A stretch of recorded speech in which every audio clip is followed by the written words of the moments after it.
Welcome to the dark.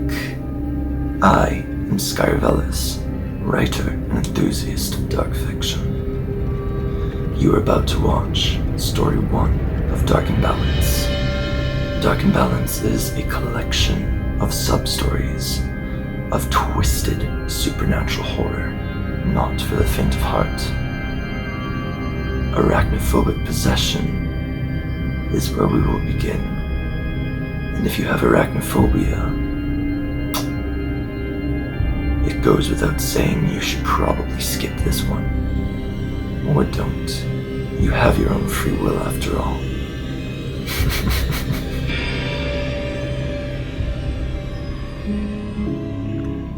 The occult was his obsession. Deep into the darkest hours of the night, Samuel Weather would indulge in his studies of suffering and of the abyss.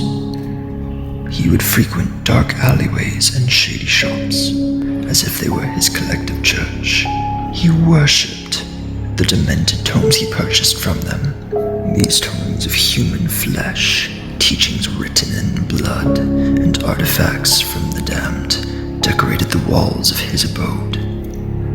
He had a strange sense of comfort from them. As dark as the merchants were that he had seen, void of earthly love and humanity, his kind of people, he could still see their souls in the reflections of their eyes. This shop was different, however. There were no ocular reflections, just void black. Their sharp white teeth had almost seemed to glow in comparison, other than the stains of blood that could be seen as they all grinned at him. Welcome to our humble shop. What is it you seek? Sam felt an odd sense of foreboding, but he felt right at home just the same. With a bit of a chuckle, he only responded with one word. Power. And at that, perhaps it was just a trick of the light, but it almost seemed like there was a brief, ominous shine in their eyes. You want power? Well, we are hiring an apprentice if you are interested. There is a small price, however. Should you join us, you will resemble what you see, and from this earth, you may never leave. I was like you once, but joining the damned was the best decision I've ever made. Besides, you're already practically one of us as it is.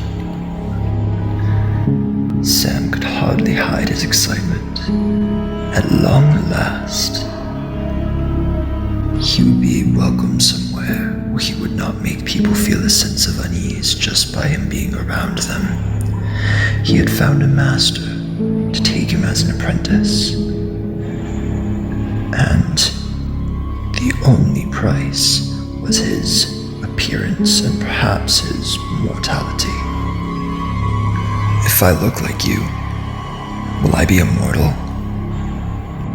The grins became even wider in the darkness. If you can subject yourself to the pain, I will gladly sign immortality into your contract. Arrangements were made, and both parties signed the contract in blood. His dreams were coming true. He would no longer feel like an outsider.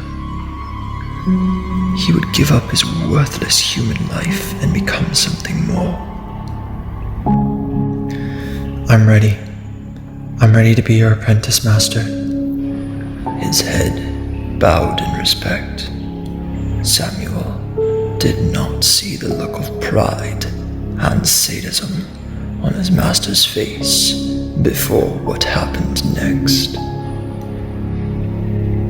Then it's time. Samuel could feel thousands upon thousands of legs crawling upon him in groups of 8. In a combination of suffering and masochistic ecstasy, He screamed and moaned as they crawled under his skin and to every orifice. His screams soon became muffled as he gargled his own blood, and then ceased entirely as they ripped out his teeth and eyes. Once the process was done, the shopkeeper looked pleased. Samuel Weather lay seemingly dead on his knees with scraps of tattered clothing barely hanging on and covering nothing. Dignity and modesty gone, he was covered in all sorts of his own body fluids, including his blood, which was now as dark as the empty holes in his skull that once contained his eyes. Nothing about this was natural. In a few moments, there was a faint glimpse of light which shone in his new eyes. His teeth were as sharp as the ones that smiled back at him with pride.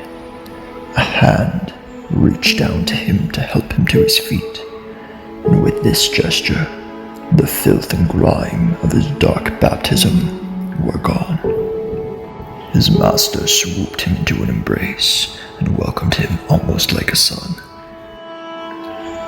His newfound brothers in darkness patted him on the back and welcomed him among their own.